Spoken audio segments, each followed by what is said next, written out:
इस चीज़ को कोई डिनाई नहीं कर रहा है कि जो अभी का व्यवस्था है, क्रिमिनल लॉज हैं, उनमें सुधार की ज़रूरत नहीं है, उनमें एकदम सुधार की ज़रूरत है। और लेकिन उस सुधार का जवाब ये जो 3 लॉज आ रहे हैं वो नहीं।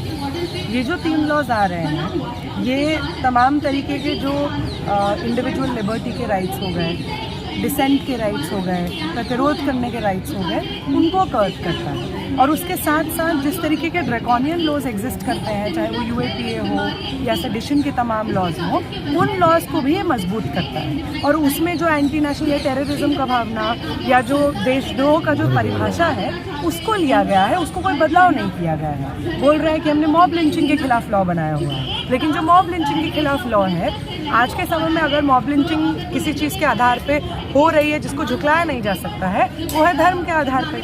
आप किसी को भी मुस्लिम बोल करके उनको लिंच कर सकते हैं और व्यवस्था आपके साथ में खड़ी हो जाती है। लेकिन जो मॉब लिंचिंग का लॉ बना है उसमें धर्म का आधार गायब है। हम देख रहे हैं डिटेंशन की जो अवधि है उसको बढ़ा दिया गया है, 60 से 90 दिन का डिटेंशन का अवधि बढ़ा दिया गया है। प्रोटेस्टर्स को जो राइट्स हैं वो ख़त्म कर दिए गए हैं।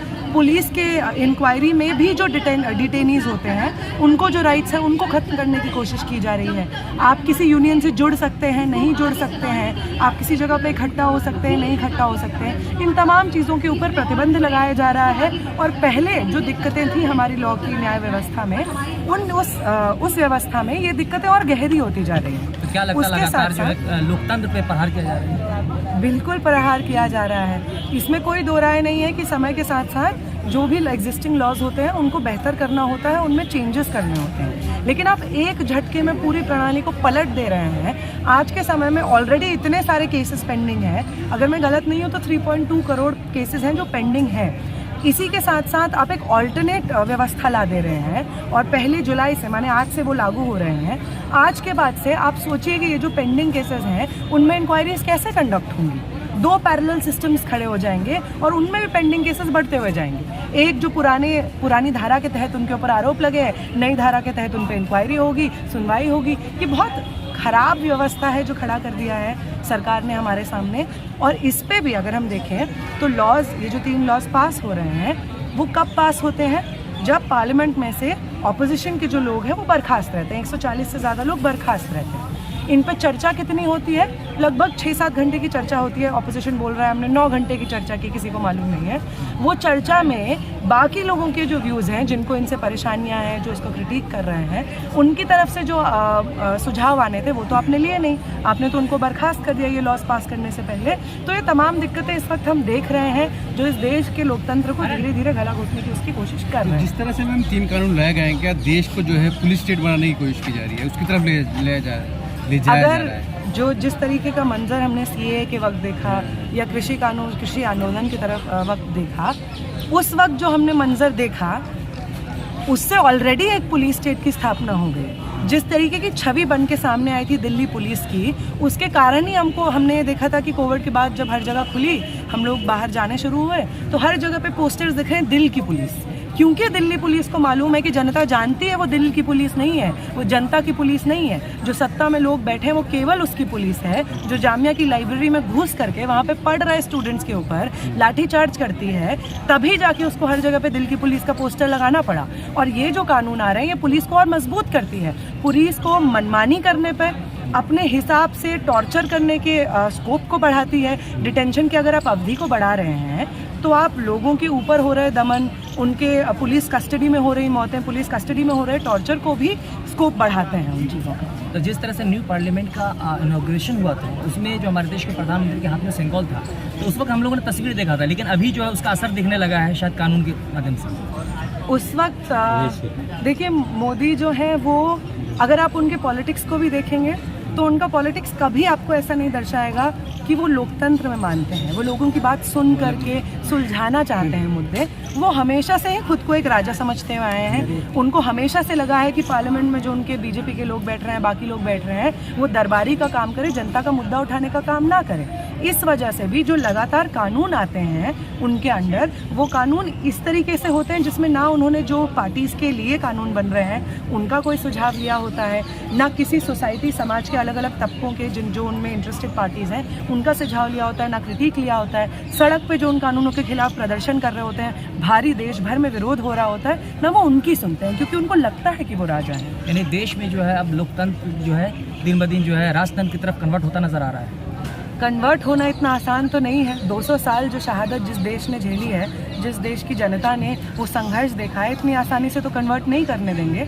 लेकिन हाँ, उनकी तरफ से प्रयास जारी है। 18वीं लोकसभा में शुरुआत में जैसे शपथ ग्रहण हुआ तभी से सदन जो है चर्चा में है। आपने देखा होगा कोई संविधान का नारा लगा रहा है, जय संविधान का, कोई हिंदू राष्ट्र का, कोई जय फिलिस्तीन का। कैसे देखते हैं सारी नारेबाजी को? इन नारेबाजियों को ऐसे ही हम देखते हैं कि जो भी लोग MP अभी नए नए पार्लियामेंटेरियंस आए हैं, लोकसभा के मेंबर इलेक्ट हुए हैं, वो जिस विचारधारा को सब्सक्राइब करते हैं उस हिसाब से वो नारे लगा रहे हैं उनमें भी। पर लेकिन जो नारे लगाए देने जा रहे हैं या जिन नारों को लगाने से रोका जा रहा है, ये काफ़ी कुछ बताता है कि वहाँ पे उसी पार्लियामेंट में जब किसी एक इलेक्टेड जनप्रतिनिधि को कठुआ मुल्ला बोला जा रहा था, उस पर कोई रोक नहीं थी। लेकिन जय संविधान जब कोई बोल रहा है तो उनको बोला जा रहा है कि आप इस तरीके के नारे मत लगाइए। यार एक जय बोलने पे भी कंट्रोवर्सी हो गई। आपने देखा होगा स्पीकर ने टोका, वहाँ पे दूसरे सांसद ने उन्होंने बिठाल दिया उसे कि मुझे मत सिखाओ सही क्या है गलत क्या है। इसे मतलब संविधान जहाँ परवान चढ़ रहा है और वहीं पे उसको बोला जा रहा है कि संविधान की जय नहीं बोल सकते। अब अगर एक कोई ऐसी पार्टी है जिसके अलग अलग रिप्रेजेंटेटिव्स चुनाव के वक्त घूम घूम करके बोल रहे थे कि आप हमें 400 पार कराइए, हम संविधान बदल देंगे, ऐसे पार्टी के लोग क्यों ही चाहेंगे कि संविधान की जय बोली जाए? वो पार्टी जिसके जो माई बाप, वैचारिक माई बाप हैं, वो लोग संविधान को मानने से इनकार कर रहे थे, बोल रहे थे हमारा संविधान नहीं है और हिंदुस्तान में तो सिर्फ मनुस्मृति चलेगी, उन लोगों से आप क्या एक्सपेक्ट करते हैं? लेकिन असदुद्दीन ओवैसी ने जय फिलिस्तीन बोला, उसके बदले में उनके घर पे भी लोग पहुंच गए और लगातार प्रदर्शन कर रहे हैं VHP और बजरंग दल के लोग। कैसे देखती है इसे कि एक सांसद हिंदू राष्ट्र की बात कर सकता है लेकिन दूसरा वहीं तो भारत राष्ट्र जो है फिलिस्तीन के बनी स्टेट की बात करता है, लेकिन वो नारा वहाँ नहीं लग सकता और भारत की एड भी जाती है उस फिलिस्तीन को। इसे कैसे देखते हैं? इसे हम ऐसे ही देखते हैं कि फिलिस्तीन के बारे में नारा लगाना, आज के समय में जितने भी आंदोलन चल रहे हैं, या आंदोलन छोड़िए, जो युद्ध चल रहा है इस वक्त इजराइल और फिलिस्तीन के बीच में, आज हमारी सत्ता ने हमें इतना असमर्थ बना दिया है ये समझने के लिए कि वहाँ पे एक तरफा जनसंहार हो रहा है लोगों का। और आप अगर जय फिलिस्तीन बोल रहे हैं तो आप बोल रहे हैं कि वहाँ पे जो लोग संघर्ष कर रहे हैं एक ऐसे देश के खिलाफ जिसके समर्थन में अमेरिका खड़ा है, जिसके समर्थन में तमाम यूरोपियन नेशंस खड़े हुए हैं। इस दुनिया के जो मतलब धरती के अगर सबसे पावरफुल कोई देश है तो वो इजराइल के समर्थन में खड़े हैं, उसको आर्म्स सप्लाई कर रहे हैं, उसको फाइनेंशियल एड मिल रहा है, पॉलिटिकल सिक्योरिटी उसके सामने शील्ड की तरह खड़ा हो जाता है यूएन में अमेरिका इजराइल के सामने। तो ऐसे देश के खिलाफ फिलिस्तीन की जनता संघर्ष कर रही है, एक तरफा जनसंहार झेल रही है। और सिर्फ ये 7 अक्टूबर के बाद शुरू नहीं हुआ है, ये पिछले 70 सालों की कहानी है। और ऐसे समय अगर जय फिलिस्तीन बोलना, वहाँ पे जो लोग संघर्ष कर रहे हैं उनके संघर्ष को बुलंद करने की बात करना, वहाँ पे जो जनसंहार हो रहा है उसके विरोध में जय फिलिस्तीन बोलना, अगर ये गैर संवैधानिक है तो हिंदू राष्ट्र बोलना कैसे संवैधानिक है? हमारा देश तो एक रिलीजियस कंट्री भी नहीं है। हमारे प्रियम्बल में सेक्युलर शब्द आता है, जो इन्होंने अलग अलग जगह पे हटा दिया है वो अलग बात है। सेक्युलर शब्द आता है तो हम हिंदू राष्ट्र कैसे हुए? हमारे देश में तो अलग अलग तरह के, अलग अलग धर्म को मानने वाले, धर्म को नहीं मानने वाले सब लोग रहते हैं। तो ऐसे समय पे आप कैसे हिंदू राष्ट्र घोषित कर सकते हैं इस देश को? आप कैसे एक पर्टिकुलर धर्म को दिमाग में रखते हुए अपने लॉज पास करते हैं? कैसे एक पर्टिकुलर धर्म को टारगेट करते हुए एंटी मुस्लिम नारे आप लगाते हैं, हेट स्पीच देते हैं? आपने बात की कि बजरंग दल VHP के लोग प्रदर्शन कर रहे हैं। हमारा कल 5वां दिन था इंडेफिनिट सिट इन का। हम यहाँ पे नीट में जो पेपर लीक हुआ है, NTA की जो लगातार दिक्कतें दिख रही हैं आपको पेपर करवाने में, आपको एक सरगना खड़ा हुआ दिख रहा है पेपर लीक का, उसके खिलाफ हम विरोध कर रहे थे। 5वां दिन था, हमारे ही सामने ये VHP और बजरंग दल का विरोध प्रदर्शन चल रहा था। मैं आपको वीडियो भेजूंगी जिसमें वो बोल रहे हैं देश के गद्दारों को गोली मारो सालों को। मैं आपको वीडियो भेज सकती हूँ जिसमें वो बोल रहे हैं कि खाओ पियो खुला, और गाली दे रहे हैं, माँ बहन की गाली देते हुए बोल रहे हैं कि मुस्लिम कम्युनिटी को टारगेट कर रहे हैं। ये तरह के ये सब नारे लग रहे थे और पुलिस यहीं पे प्रेजेंट थी, पुलिस ने उनको नहीं रोका।